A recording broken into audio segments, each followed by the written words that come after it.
everybody, it's Darla over at Trying to Be One Smart Cookie, and today we are making a gift, but a baked gift. So, except you're not doing the baking. So what we're making is homemade biscuit mix, and I'm going to put it in a pretty jar. I have these wonderful little cookie cutters I found that are going to be taped to each jar. I have a variety. I have shooting stars. I have trains. I have a lady gingerbread. And a bell. And what's this fella? Oh, I have snowmen as well. So I have a few of those to go on the jars.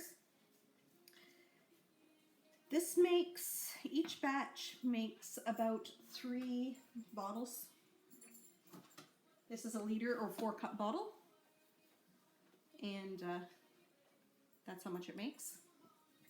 I've made a batch already because I wanted to make sure I was doing it correctly before I filmed it for you.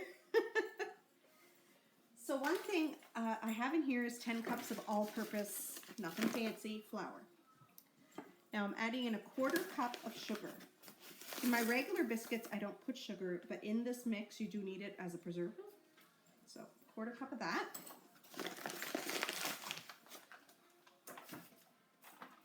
And I'm also putting in Himalayan pink salt. You can certainly use any kind of salt that you have. I wouldn't maybe use a pickling salt or a,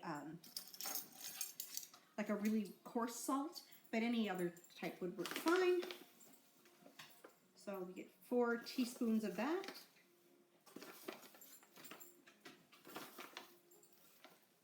And the reason I'm using pink salt is because some of these jars will be going to people with dietary restrictions that can only use pink salt. So. Now, they're baking powder biscuits. You need baking powder.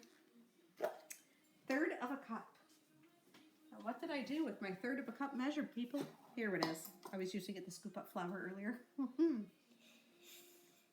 So this isn't fancy, schmancy baking powder. It is literally Walmart brand. Works just as well in this as any other baking powder. As long as it's a fresh can. You don't want to use an old can because sometimes there's issues and they won't rise. Now I believe you just take a little bit and drop it into some vinegar, and if it fizzes, it means it's good. But don't quote me on that one. I'm going to take a big whisk. That is all the dry ingredients.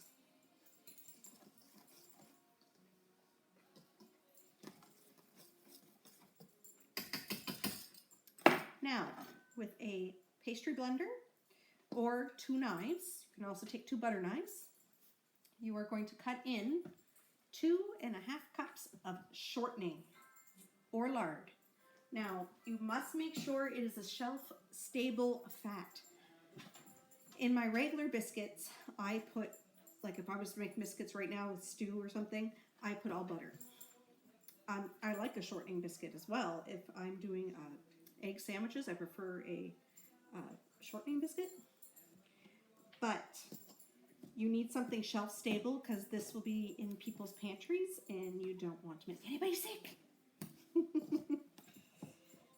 So what I do if I'm making a lot of this, which I am,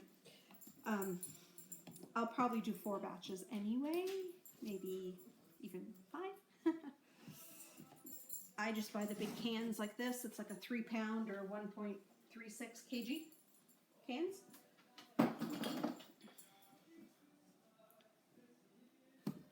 So you cut this all in until your shortening is well worked through, till about the size of peas. Make sure you do not overwork it, because if you do, people are going to be baking these biscuits and they are going to be tough. Nobody wants a tough biscuit. So how do you bake these? It's 2 cups of mix, of biscuit mix, to 1/2 cup of very cold milk. Mix it just until combined. Put it out onto a floured surface, knead it 10-12 times. And then you can either roll it out, or I like just to pat them into about a 1/2 inch, 2 centimeter or so, or, sorry, about a 3/4 inch or 2 centimeter thickness. And then you cut them, put them on a baking sheet, bake them in a preheated 400-degree oven, 10 to 12 minutes. Voila, homemade biscuits. So this is a great gift idea. It works well for, you know, people you want to acknowledge in your life, but maybe you can't afford to go out and spend like $50, $60 on a gift for, but you still want them to know you're thinking of them at Christmas. And hey, who doesn't like food, right? And so it's great for neighbors, the delivery man, teachers even.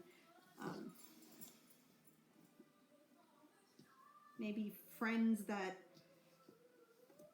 if you go to a gift exchange, like I brought a homemade brownie mix last year to a gift exchange, and the people were so excited about it.